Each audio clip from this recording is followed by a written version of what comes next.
C'est quoi Tintin lan mooy Tintin naka lañ koy utiliser naka lañ koy jëfandikoo lan mooy njëriñu Tintin ci vidéo tey bi nag dama leen di expliquer lan mooy définition Tintin ak naka lañ koy utiliser bu dee yow nag ni nga ko chaîne bi te abonné ko maa ngi lay invité à chaque nga abonné aimé na vidéo bi commentaire daal di partager kon fii lay xewee ci Ali Vision on y va ñu dem.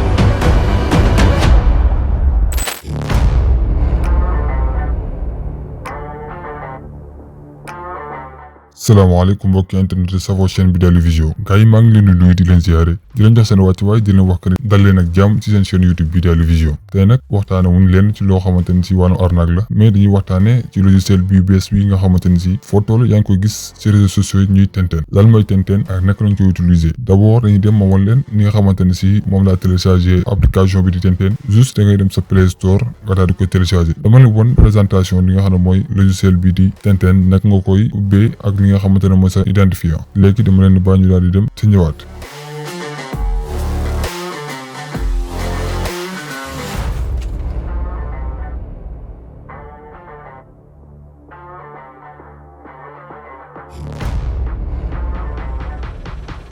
voilà yaakaar naa ñoo ko gisandoo gis ngeen au début bu dee nag yow da nga koy soog a ubbi nag email ngay connecté sa compte email ngay connecté léegi automatiquement boo duggee rek di nga mën a def li nga xamante ne mooy am accès yi kon ni ma ko amee noonu ci début bi dugal sama identifiant mooy sama nom d'utilisateur muy Ali Vision boo xool ci suuf noonu gis ngeen foofu noonu mun ma defal li nga xam ne mooy sama ID boobu nag képp koo xamante ne si bëgg nga nekk sama ami ñuy waxtaan ci li nga xam ne mooy Tintin moom laa lay jox nga ajouté ko sa ami yi nga daal di am li nga xam ne mooy logiciel bi ak man en temps réel lan mooy Tintin nag dañ ko utiliser comme li nga xamante ne mooy talk working lan mooy talk working mooy li nga xamante ne si moom la ñuy utiliser plupart ci armée maanaam la police ou la gendarmerie wala armée da nga leen gis ñu yor benn genre appareil comme ni ngeen ko gisee ci image bi benn genre appareil boo xamante ne si c'est communiquer à distance Tintin nag loolu lay jëriñ léegi yow mi nga xamante ne am Tintin mu am Tintin ça veut dire que mel ne ma am talk working da nga am talk léegi bu ko defee dañuy communiquer à distance boobaa damay bës ak wax nga dégg ma nga wax delloo ma loolu mooy Tintin dañ ko utiliser comme talk working en numérique.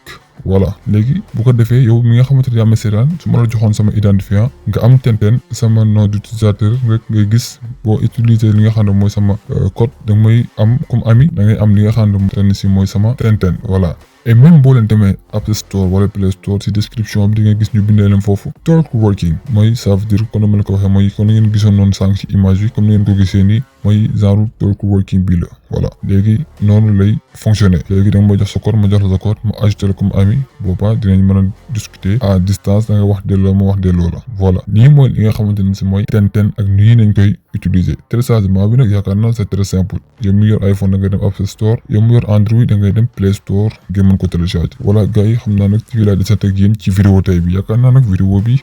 xaw ngeen cee jëlee njëriñ wala jëlee ngeen ci sax njëriñ ci seen bi nag ñu fi waxtaanee lépp loo xamante ne si nii ci wàllum logiciel la ci montage photo wala vidéo ak li nga xamante ne si mooy développement ci li nga xamante ni mooy intelligence artificielle waxtaane tamit yenn jàngat ci li nga xam ne mooy arnaque bi ñuy gis ci jamono jile fii yëpp dañ ko fi waxtaanee incha allah rabbi ñu ngi ñëw ak yéen ci yeneen programme bi ëpp solo lool dinañ jox dig daje kon ci beneen vidéo jërë ngeen jëf